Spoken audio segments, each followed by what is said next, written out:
అందరికీ నమస్కారం. నోరూరించే టమాటా పచ్చడి చేయడం అంటే అందరూ చాలా పెద్ద పని అనుకుంటూ ఉంటారు.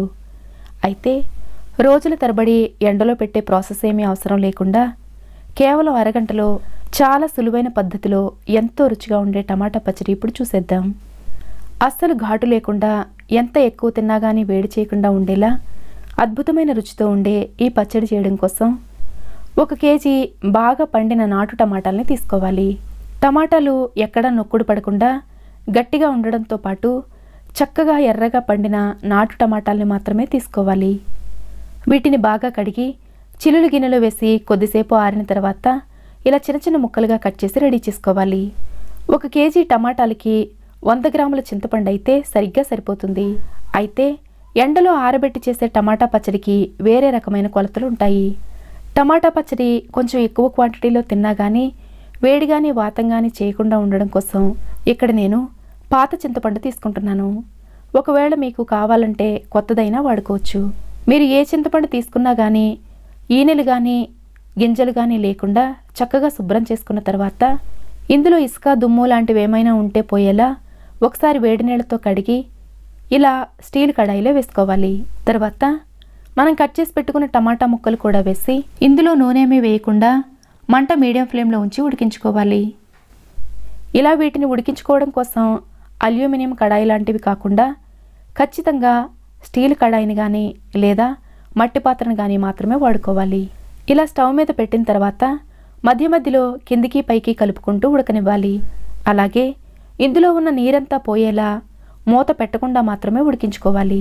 ఇలా కలిపేటప్పుడు కూడా ముందే బాగా మ్యాష్ చేస్తూ కలిపినట్లయితే ఇందులో ఉండే నీళ్లు సరిగా ఆవిరవక ముందే అడుగు పట్టేస్తూ ఉంటుంది. కాబట్టి ఇలా కలిపేటప్పుడు నెమ్మదిగా కలుపుకుంటూ ఉండాలి.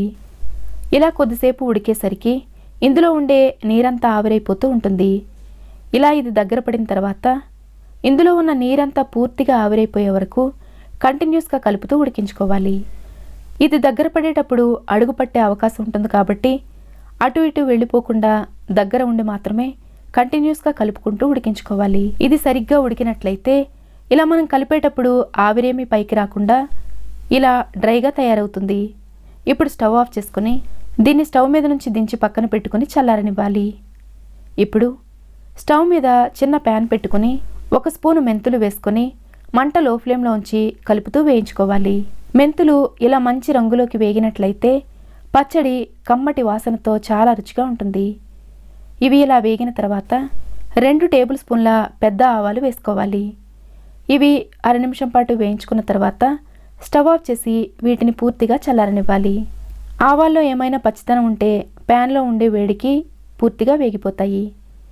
పూర్తిగా చల్లారని వీటిని బ్లెండర్ జార్లో వేసుకొని చాలా మెత్తటి పౌడర్లా గ్రైండ్ చేసుకోవాలి. అసలు ఏమాత్రం పలుకులు లేకుండా ఇలా మెత్తగా గ్రైండ్ చేసుకున్న తర్వాత ఇందులో గుప్పెడు వెల్లుల్లి రెబ్బలు కూడా వేసుకొని వీటిని కూడా మెత్తగా గ్రైండ్ చేసుకోవాలి. ఇప్పుడు దీన్ని మనం టమాటాలు ఉడికించుకున్న కడాయిలో టమాటా పేస్ట్ అంతా ఒక పక్కకి జరిపి దీన్ని ఇందులో వేసుకోవాలి. ఇప్పుడు ఈ టమాటా గుజ్జుని కొంచెం కొంచెంగా బ్లెండర్ జార్లో వేసుకొని మెత్తటి పేస్ట్లా గ్రైండ్ చేసుకోవాలి. పచ్చడి పట్టడం అంటే పెద్ద ప్రాసెస్ ఏమీ అవసరం లేకుండా ఊరికే 4-5 గిన్నెలు వాడే పని లేకుండా ఇలా సింపుల్గా ఈజీగా చేసేసుకోవచ్చు. మెత్తగా గ్రైండ్ చేసుకున్న ఈ పేస్ట్ని ఈ కడాయిలోకి తీసుకున్న తర్వాత మిగతా టమాటా గుజ్జును కూడా ఇదే విధంగా గ్రైండ్ చేసుకోవాలి. ఇక్కడ మనం వీటిని గ్రైండ్ చేయడం కోసం వాడే మిక్సీ కానీ బ్లెండర్ కానీ లేదా రోల్ అయినా కానీ అసలు ఏమాత్రం తడి లేకుండా చక్కగా తుడిచి పూర్తిగా ఆరిన తర్వాత మాత్రమే వాడుకోవాలి. లేదంటే పచ్చడి పాడైపోయే అవకాశం ఉంటుంది. ఇప్పుడు ఇందులో 1/4 కప్పు కంటే కొంచెం ఎక్కువ ఉప్పు వేసుకోవాలి. ఉప్పు కూడా అయోడైజ్డ్ సాల్ట్ కాకుండా కళ్ళుప్పుని మెత్తగా పొడి చేసుకుని కానీ లేదా ఇలా హిమాలయన్ రాక్ సాల్ట్ కానీ వాడుకోవాలి. సాధారణంగా పచ్చళ్ళు ఎక్కువ తినే వాళ్ళకి బీపీ లాంటి సమస్యలు వస్తూ ఉంటాయి. దానికి కారణం మనం ఎక్కువ క్వాంటిటీలో ఉప్పు యూజ్ చేయడమే. అయితే చాలామంది పచ్చడి ఎక్కువ రోజులు నిల్వ ఉండాలని చెప్పి ఉప్పు ఎక్కువ క్వాంటిటీలో వేస్తూ ఉంటారు. అలా ఉప్పు ఎక్కువ క్వాంటిటీలో వేయకుండా పచ్చడి ఎక్కువ రోజులు నిల్వ ఉండడం కోసం ఫ్రిడ్జ్లో స్టోర్ చేసుకోవడం మంచిది. అలాగే కారం కూడా మరీ ఎక్కువ క్వాంటిటీలో వేసేయకుండా అరకప్పు వేసుకుంటే సరిపోతుంది. మనం వాడుకునే కారం కూడా ఘాటు ఎక్కువ లేని పచ్చడి కారం కానీ లేదా 3 మ్యాంగో కారం కానీ వాడుకోవాలి. ఇక్కడ నేను వేసిన కారం 80 గ్రాముల వరకు ఉంటుంది. అలాగే ఉప్పు కూడా 70 గ్రాముల వరకు వేశాను. ఇప్పుడు ఇందులో 1 టీ స్పూను పసుపు కూడా వేసుకొని ఇదంతా బాగా కలుపుకోవాలి. ఉప్పు, కారం, పసుపు ఇదంతా పచ్చడిలో బాగా కలిసేలా అంతా బాగా కలిపి టేస్ట్ చెక్ చేసుకుని ఇదే స్టేజ్లో ఉప్పు, కారం లాంటివన్నీ అడ్జస్ట్ చేసుకోవచ్చు. కానీ పచ్చడి ఎంత తిన్నా వేడి చేయకుండా అలాగే బీపీ లాంటివి రాకుండా ఉండాలంటే ఉప్పు, కారాలు ఎక్కువ క్వాంటిటీలో వేసేయకుండా ఇక్కడ నేను వేసినంత వేస్తే సరిగ్గా సరిపోతుంది. అలాగే పచ్చడి ఒకేసారి తాలింపు పెట్టుకున్నట్లయితే టేస్ట్ తగ్గిపోతూ ఉంటుంది. కాబట్టి మనకి కావాల్సినంత క్వాంటిటీ మాత్రమే తీసుకొని దానికి మాత్రమే తాలింపు వేసుకొని మిగతాది ఫ్రిడ్జ్లో స్టోర్ చేసుకుని మనకి ఎప్పుడు కావాలంటే అప్పుడు తాలింపు వేసుకోవచ్చు. అలాగే తాలింపు వేసుకోవడం కోసం వాడుకునే నూనె వేరుశనగ నూనె కానీ నువ్వుల నూనె కానీ అయితేనే బాగుంటుంది. దాదాపు 150 గ్రాముల వరకు నూనె వేసుకొని నూనె కాగిన తర్వాత 2 ఎండుమిర్చీలను కట్ చేసిన ముక్కలు, కొద్దిగా పచ్చిశనగపప్పు, కొద్దిగా మినపప్పు, 1/2 స్పూను జీలకర్ర, 4-5 కచ్చాపచ్చాగా దంచిన వెల్లుల్లి వేసుకొని ఇదంతా చక్కగా వేగిన తర్వాత చివరిలో కొద్దిగా కరివేపాకు వేసుకొని తాలింపు వేసుకోవడమే.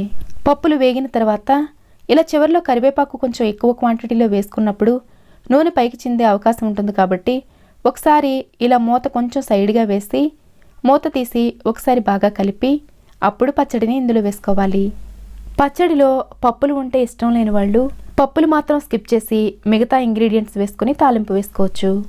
ఇలా పచ్చడిని ఇందులో వేసుకున్న తర్వాత 2-3 నిమిషాల పాటు మంట లో ఫ్లేమ్లోనే ఉంచి ఈ పచ్చడి ఈ నూనెలో బాగా కలిసేలా కలపాలి. ఇలా చేయడం వల్ల పచ్చడిలో ఉండే తేమ ఏమైనా ఉంటే పోతుంది. ఇలా తాలింపు వేసుకునేటప్పుడు నూనె తక్కువ క్వాంటిటీలో కాకుండా సరిపడినంత వేసుకోవాలి. ఇలా పచ్చడంతా బాగా మిక్స్ చేసుకున్న తర్వాత పూర్తిగా చల్లారనిచ్చి మాత్రమే అస్సలు తడి లేకుండా ఎండలో ఆరబెట్టుకున్న గ్లాస్ జార్లో కానీ లేదా పింగాణి జాడీలో కానీ 2 నెలల పాటు బయటే స్టోర్ చేసుకోవచ్చు. కానీ బయట ఉండే పచ్చడి రోజురోజుకి టేస్ట్ కొంచెం తగ్గిపోతూ ఉంటుంది. కాబట్టి నేనెప్పుడు వారానికి సరిపడినంత పచ్చడి మాత్రమే బయట ఉంచుకొని మిగతాది ఫ్రిడ్జ్లోనే స్టోర్ చేస్తాను. ఇలా ఫ్రిడ్జ్లో స్టోర్ చేసుకోవడం వల్ల ఎక్కువ రోజులు ఫ్రెష్గా ఉండడం మాత్రమే కాకుండా ఉప్పు తక్కువ ఉంటుంది కాబట్టి పాడైపోకుండా ఉంటుంది. పచ్చడిని ఫ్రిడ్జ్లో కాకుండా బయటే స్టోర్ చేసుకోవాలనుకునే వాళ్ళు పచ్చడిలో ఉప్పు కొంచెం ఎక్కువ క్వాంటిటీలో వేసుకోవాలి. ఇదే విధంగా తాలింపు పెట్టని పచ్చడిని కూడా గ్లాస్ జార్లో వేసుకుని ఫ్రిడ్జ్లోనే స్టోర్ చేసుకొని ఎప్పుడు కావాలంటే అప్పుడు కొంచెం కొంచెంగా తీసుకుని తాలింపు వేసుకోవచ్చు. ఇక్కడ నేను చెప్పిన టిప్స్ అన్నీ జాగ్రత్తగా ఫాలో అవుతూ ఇక్కడ నేను చూపించిన ఇంగ్రీడియంట్స్నే యూజ్ చేసినట్లయితే పచ్చడి చాలా చాలా రుచిగా ఉంటుంది. అసలు ఎంత బాగుంటుందంటే కూరలున్నా కానీ ఈ పచ్చడితోనే తినాలనిపించేంత రుచిగా ఉంటుంది. రుచిగా ఉండడం మాత్రమే కాకుండా ఆరోగ్యానికి ఎలాంటి ఇబ్బంది లేకుండా చేసుకోగలిగే ఈ టమాటా నిల్వ పచ్చడి మీకు నచ్చినట్లయితే లైక్ చేయడం మర్చిపోకండి. Thanks for watching.